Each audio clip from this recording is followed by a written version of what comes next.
People don't like each other. Good. People have animosity and anger. Good. People have emotions when they fight and they connect. Good. Great. Not everyone's best friends.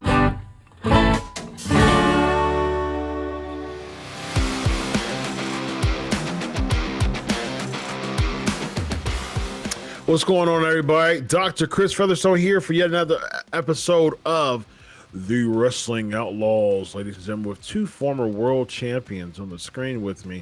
Former WCW World Heavyweight Champion Vince Russo, former TNA World Heavyweight Champion EC3.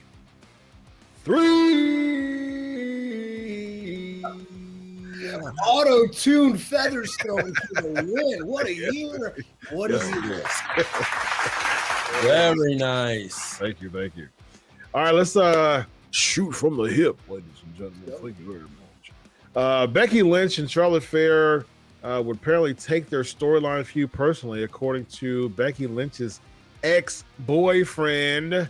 And this is what he had to say about their feud. He was actually on the Wrestling with Freddie podcast, and well, he was on there, and he's with Freddie Prinze Jr. in the Wrestling with Freddie podcast, and he said, "I won't mention too much here, but they would take it really personal.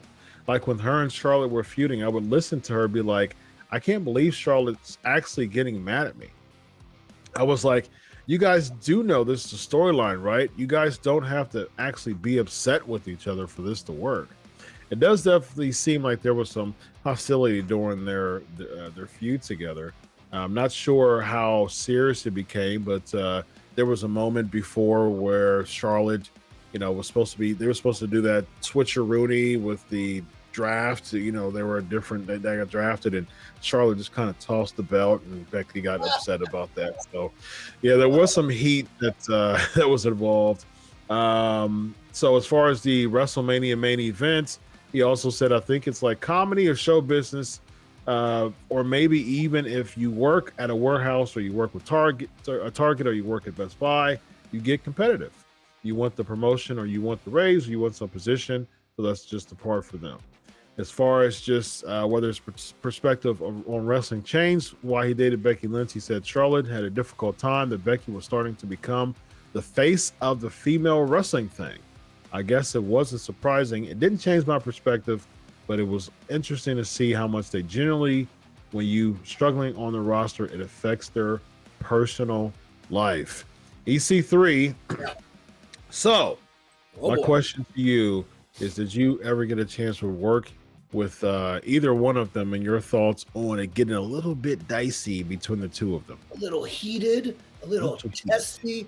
Here's rule number one for EC3. This is why I keep my trysts, my soirees, my relationships all outside of the toxic wrestling bubble. So someday my significant ex-other doesn't go on a podcast and talk about me behind the scenes and how I really felt about something. And who gives a rat's ass? Like, good.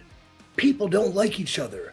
Good. People have animosity and anger. Good. People have emotions when they fight and they connect. Good. Great. Not everyone's best friends. Not everyone should be friends. Not everyone should be liked. You should be hated and loathed by your opponents. You should be hungry. You should be mad somebody's catching fire and usurping you. You should be mad, though, at yourself, because that means you're failing yourself because you have dropped the ball and somebody else has picked it up and ran with it. So you know what that does? It makes you better. You try harder. You work harder. Or you have a hissy fit. I don't know how it went, but I love the fact people may not actually like each other in what is, facilitated combat. That is a good thing. Vince, the hissy fit culture of he took my spot or she took my spot. It's not just a new thing. It's been going on for a while now. Yeah, bro, but it was, I guess because of social media, Chris, it was just handled differently, during my time. But the way it was handled, bro, if there was an issue, you went in the room and you closed the door behind you and you came out of that room, not hunky-dory, but with an understanding. Yeah. Men and women handle their business like men and women. Yeah. I think today with social media, bro, you're seeing child's play. Yeah. You know, the pop shots they're taking at each other on social media, and then, you know, the talking the dirt sheets and all the business being out there.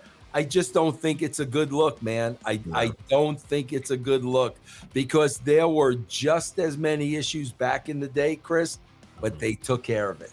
Indeed, it did. Who is Becky's ex? Yeah, who is? I don't know either. Who is that, Chris? How did he get brought up on the show, and I haven't yet? Fred. Yeah, he's on Freddie Prinze Jr.'s. Yeah, his name is he in the industry? Is he in the business? Jeff Dye is his name, and let's see what Jeff Dye is all about. The significance of Jeff Dye. He's a comedian, host, and actor. Yeah. So he's got some carte blanche in the entertainment. So he does have some carte blanche, yes, indeed. Yeah, man, but like, yeah. So there you go. Yeah, you go into a room, you settle it. But I mean, what would attract people more to see a culmination of two people going at it? Would it be, man, I think they really don't like each other. This is kind of interesting. Or would it be, oh, they're pretending to hate each other, saying scripted lines, and then later that night they're going to take a group shot in the locker room saying how proud of each other they are for working so hard together. And we worked so hard to create this. Like, no, man. Kayfabe lives, bro.